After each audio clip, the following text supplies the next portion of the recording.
Bonjour à tous et à toutes, je souhaite la bienvenue dans ce premier épisode de La Voix de Vénus, qui est un podcast axé sur la féminité.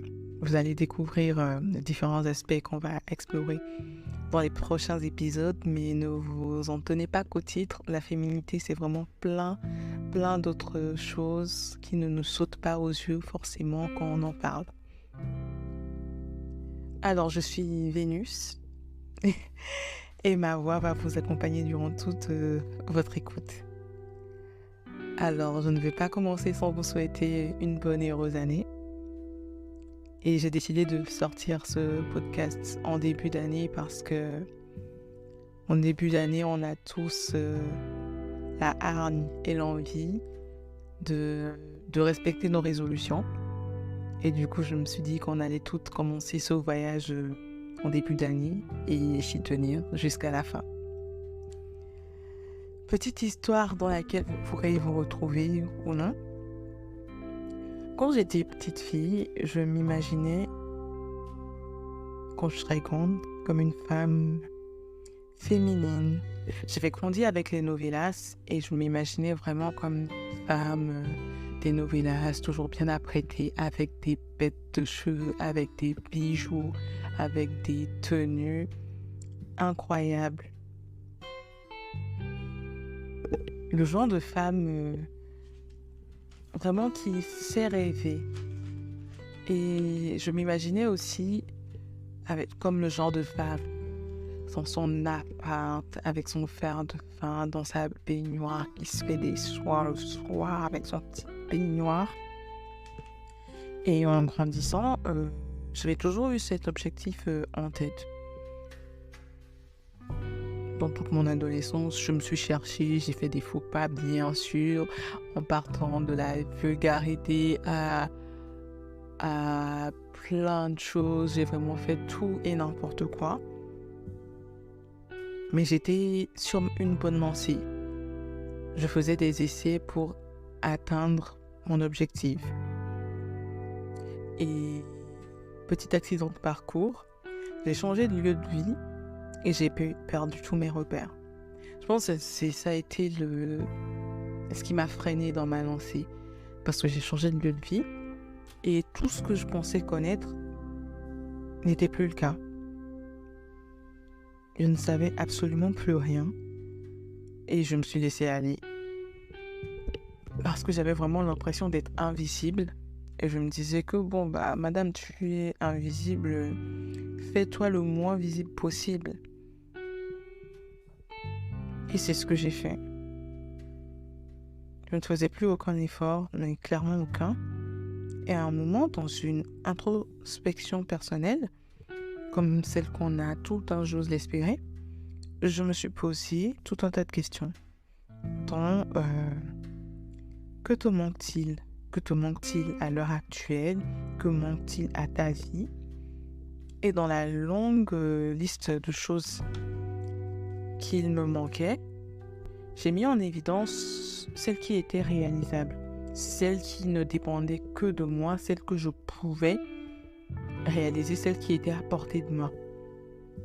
Et parmi toutes les réponses que j'ai pu trouver, il y a eu le fait de me reprendre en main, de reprendre mon voyage vers la femme que j'ai toujours voulu être.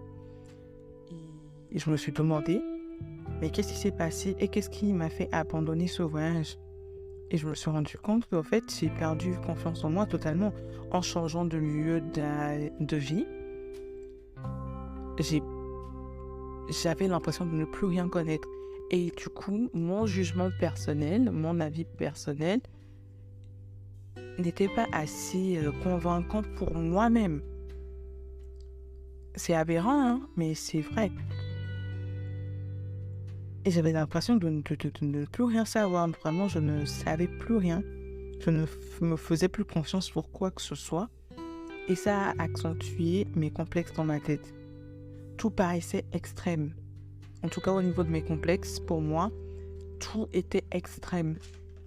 Et c'était 10 000 fois plus grand, quoi. J'ai un nez, hein, je suis africaine, j'ai un nez.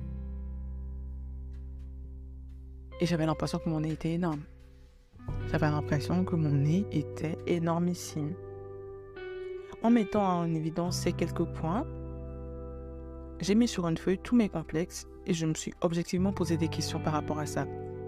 Si ce n'était pas que dans ma tête, dans mon rapport par rapport aux autres, est-ce que les gens le voient ou il y a comme moi qui me matrixe avec mes complexes? Dans ce processus, je me suis mise à discuter de mes complexes avec quelques personnes éclairées autour de moi. Et elles m'ont fait comprendre que mes complexes, en tout cas ceux dont je leur parlais, ils ne le voyaient pas. Ils ne les ont jamais vus et ils ne le voyaient pas. Je n'en aurais pas parlé, ils ne l'auraient jamais vu. Mais maintenant que j'en ai parlé, ils savent que c'est un complexe à moi et du coup, ils le voient. Mais je n'en aurais jamais parlé. Ils ne l'auraient jamais imaginé parce que l'image qu'ils ont de moi, c'est une femme qui s'assume, une femme très belle, qui s'assume et qui vit sa vie, au fait. Alors que c'était totalement pas le cas. Donc, j'ai compris que tout dépend de l'intention que je mets et de l'énergie que je donne à ces complexes-là. Tout en dépend. En tout cas, l'image que les gens ont de moi dépend de ça. Une personne qui est en surpoids ou qui se croit en surpoids. Parce que je dis qui se croit parce qu'on a un poids idéal, qu'on a tout dans la tête et qu'on l'a pas, qu'on le dépasse. On pense qu'on a un surpoids. Mais du coup, une personne comme ça, qui pense qu'elle a un surpoids mais qui n'en parle pas. Et qui, elle vit comme si tout allait bien, comme si elle assumait. Personne ne prend son surpoids pour un complexe parce qu'elle vit normalement sa vie. Et parce que j'ai une amie dans mon entourage, en tout cas une connaissance,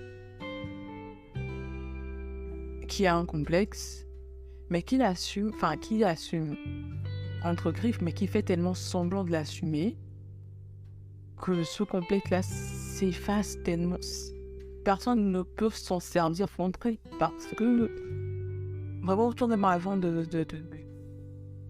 t'approcher d'elle pour parler de ça, tu poses 1 milliard de questions. Et là, j'ai eu le déclic du fake it, en fait. Du fake it. Je me suis dit, fake it. Parce que si j'ai passé des années à me négliger, littéralement à m'effacer sous prétexte que j'avais des complexes et qu'ils devaient disparaître avant de pouvoir être moi. Et mon avis personnel, après toutes ces années, c'est que j'ai perdu du temps. Je trouve que j'ai perdu énormément de temps, alors que j'aurais pu mettre ce temps-là à profit. J'aurais pu utiliser ce temps-là. J'aurais pu faire quelque chose, mais je ne l'ai pas fait.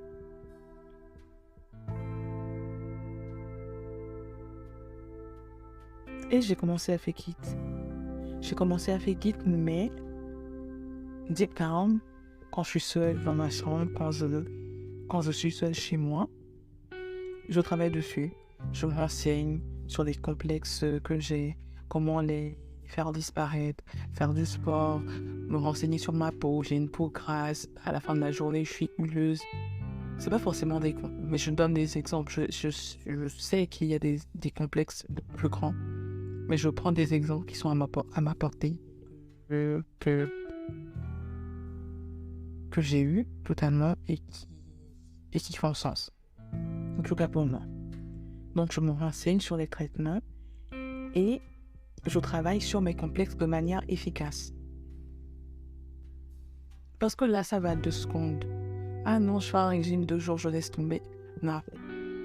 C'est un travail à plein temps.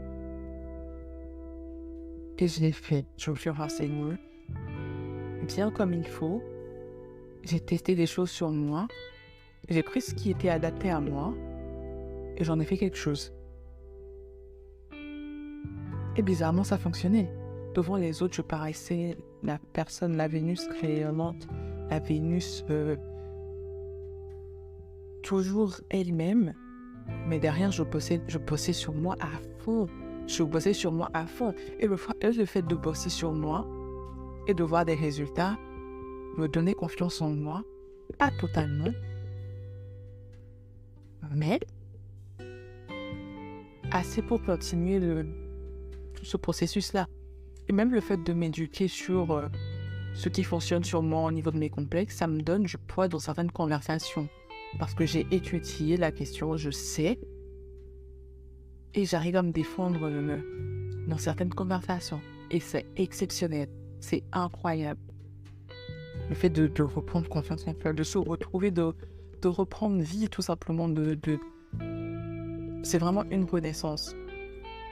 En tout cas pour les gens qui ont eu confiance en eux par le passé, qui l'ont perdu et qui le retrouvent, c'est une renaissance. Et pour les gens qui n'ont pas forcément connu cette expérience, vraiment je vous incite vraiment à essayer le fake it till you make it. Comme je l'ai expliqué, tout le processus que j'ai expliqué tout à l'heure, je pense que vous allez vous allez découvrir une facette de votre personnalité que vous n'avez peut-être jamais imaginé qu'elle existait, ou vous doutiez qu'elle existait, mais la voir se déployer, la voir prendre vie, c'est incroyable. C'est incroyable. Ça peut sembler illogique, ça peut sembler se voiler la face, le fait de fake it. Mais en fait, il ne s'agit pas de juste de fake it, c'est juste le travail derrière, tu vois. Faire le fake it, mais il faut prendre conscience que derrière, on bosse dur, on travaille pour qu'il y ait un résultat. En tout cas, si vous avez pu vous reconnaître dans cette histoire-là, ou dans une partie, posez-vous cette question. Qui est-ce que je veux être? Est-ce que tu veux vraiment être féminine? Est-ce que la femme que tu as projetée être, est-ce que tu l'es? Qu'est-ce qui te manque? Qu'est-ce qui t'empêche d'arriver à cet objectif-là? Est-ce que tu ne perds pas du temps à ressasser tout ce qui t'empêche de les atteindre? Tu ne veux pas plus les affronter de manière biaisée ou frontalement, hein? Est-ce que je ne peux pas travailler sur mes complexes? Alors, qu'est-ce que tu attends?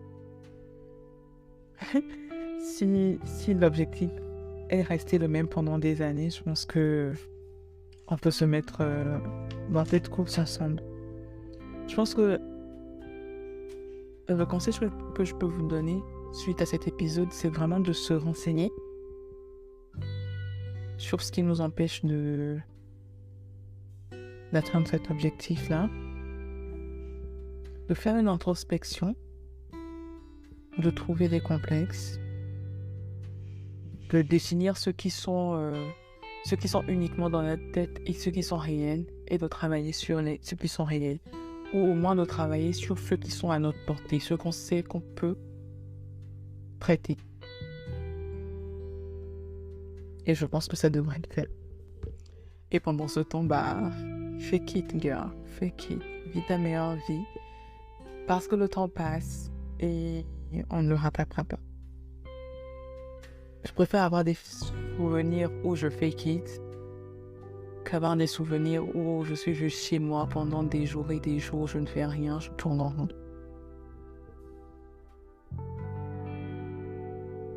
En tout cas, je compte sur vous pour identifier tout ce que je vous ai dit, commencer à travailler dessus.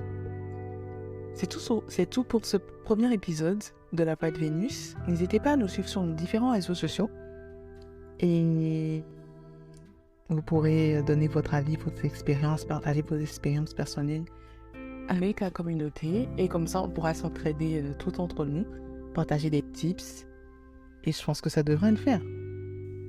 J'espère que ce premier épisode vous aura vraiment plu et que vous serez au rendez-vous pour le prochain épisode de la Voix de Vénus.